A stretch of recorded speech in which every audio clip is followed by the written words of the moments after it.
Today is day 19 of the year 2021, and the date is January 19, 2021.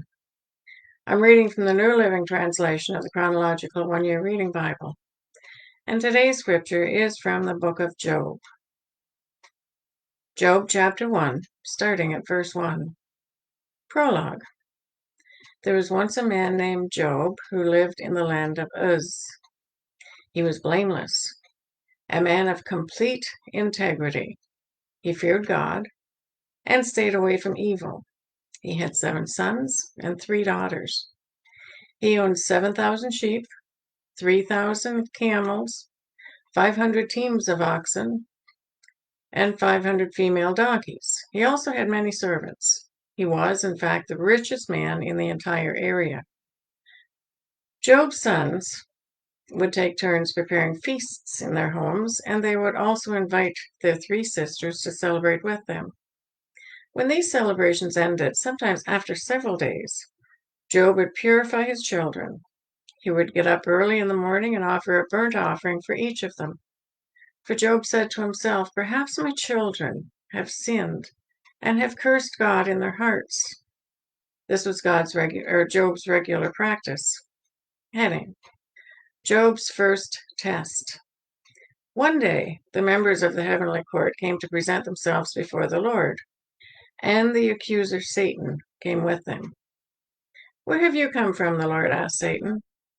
Satan answered the Lord, "I have been patrolling the earth, watching everything that's going on." Then the Lord said to Satan, "Have you noticed my servant Job?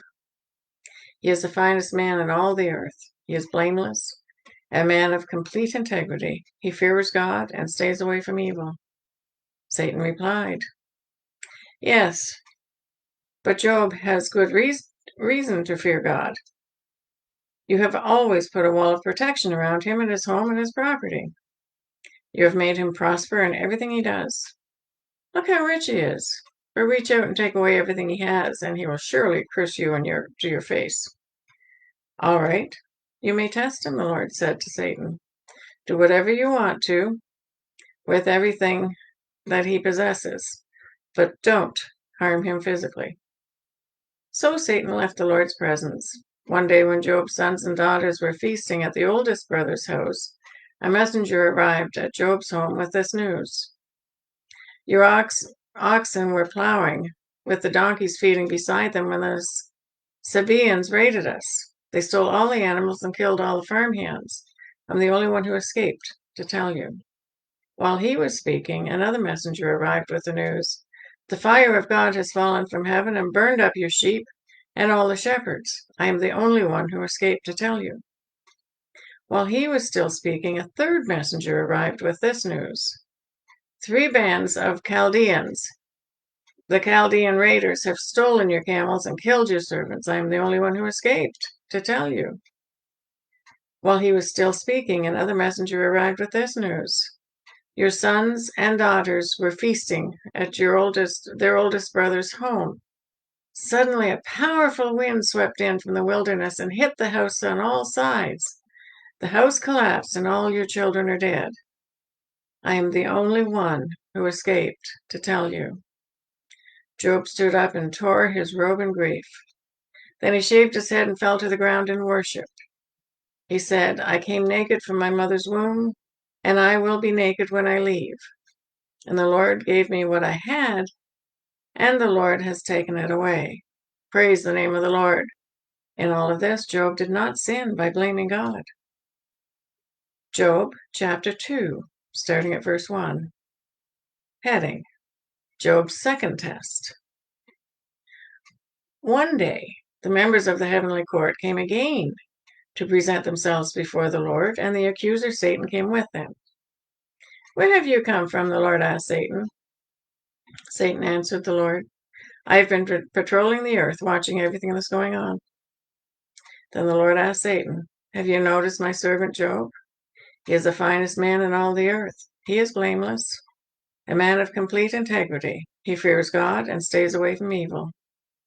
He has maintained his integrity, even though you urged me to harm him without cause." Satan replied to the Lord, "Skin for skin. A man will give up everything that he has to save his life, but reach out and take away his health, and he will surely curse you to your face. All right, do with him as you please, the Lord said to Satan, but spare his life. So Satan left the Lord's presence, and he struck Job with terrible boils from head to foot. Job scraped his skin with a piece of broken pottery as he sat among the ashes. His wife said to him, "Are you still trying to maintain your integrity? Curse God and die." But Job replied, "You talk like a foolish woman. Should we accept only good things from the hand of God and never anything bad?" So in all this, Job said nothing wrong. Job's three friends share his anguish. When three of Job's friends heard of the tragedy he had suffered, they got together and traveled from their homes to comfort and console him. Their names were Eliphaz, the Temanite, Bildad, the Shuhite, and Zophar, the Naathite. When they saw Job from a distance, they scarcely recognized him. Wailing loudly, they tore their robes, and they threw dust into the air over their heads to show their grief. Then they sat on the ground with him for 7 days and nights.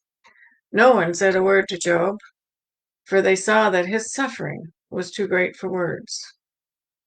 Job, chapter 3, starting at verse 1. Heading: Job's first speech.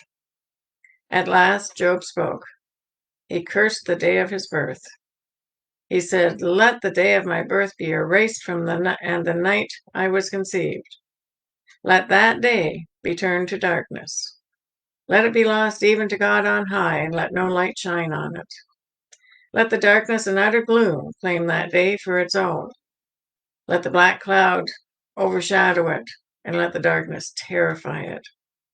Let that night be blotted off the calendar, never again to be counted among the days of the year, never again to appear among the months.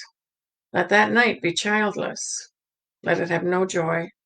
Let those who are experts at cursing, whose cursing could rouse Leviathan, curse that day. Let its morning stars remain dark. Let it hope for light, but in vain. May it never see the morning light. Curse that day for failing to shut my mother's womb, for letting me be born to see all this trouble. Why wasn't I born dead? Why didn't I die as I came from the womb? Why was I laid on my mother's lap? Why did she nurse me at her breasts? Had I died at birth, I would now be at peace. I would be asleep and at rest. I would rest with the world's kings and prime ministers whose great buildings now lie in ruins. I would rest with princes rich in gold, whose palaces were filled with silver. Why wasn't I buried like a stillborn child, like a baby who never lives to see the light? For in death, the wicked cause no trouble, and the weary are at rest. Even captives are at ease in death, with no guards to curse them. Rich and poor are both there, and the slave is free from his master. Oh, why give light to those in misery and life to those who are bitter? They long for death and it won't come. They search for death more eagerly than for hidden treasure. They're filled with joy when they finally die, and rejoice when they find the grave. Why is life given to those with no future, whose God has surrounded those that God has surrounded with difficulties? I cannot eat for sighing. My groans pour out like water. What I always feared has happened to me. What I dreaded has come true. I have no peace, no quietness. I have no rest. Only trouble comes. Job, chapter 4, starting at verse 1. Heading: Eliphaz's first response to Job. Then Eliphaz the Temanite replied to Job, "Will you be patient and let me say a word? For who could keep on speaking out? In the past, you have encouraged many people. You have strengthened those who were weak. Your words have supported those who were failing. You encouraged those with shaking knees. But now, when trouble strikes, you lose heart. You are terrified when it touches you. Doesn't your reverence for God give you confidence? Doesn't your life of integrity give you hope? Stop and think. Do the innocent die? Why have the upright been destroyed? When have the upright been destroyed? My experience shows that those who plant trouble and cultivate evil will harvest the same. A breath from God destroys them. They vanish in a blast of his anger. The lion roars, the wildcat snarls, but the teeth of strong lions will be broken. The fierce lion will starve for lack of prey, and the cubs of the lioness will be scattered. This truth was given to me in secret, as though whispered in my ear. It came to me in a disturbing vision at night, when people are in a deep sleep. Fear gripped me and my bones trembled. A spirit swept past my face and my hair stood on end. The spirit stopped, but I couldn't see its shape. There was a form before my eyes. In the silence, I heard a voice say, "Can a mortal be innocent before God? Can anyone be pure before the Creator? If God does not trust his own angels and has charged his messengers with foolishness, how much less will he trust people made of clay? They are made of dust, crushed as easily as a moth. They are alive in the morning, but dead in the evening, gone forever without a trace. Their tent cords are pulled, and the tent collapses, and they die in ignorance." That is the reading for day 19. God bless each and every one of you, and may God be with you until we meet again.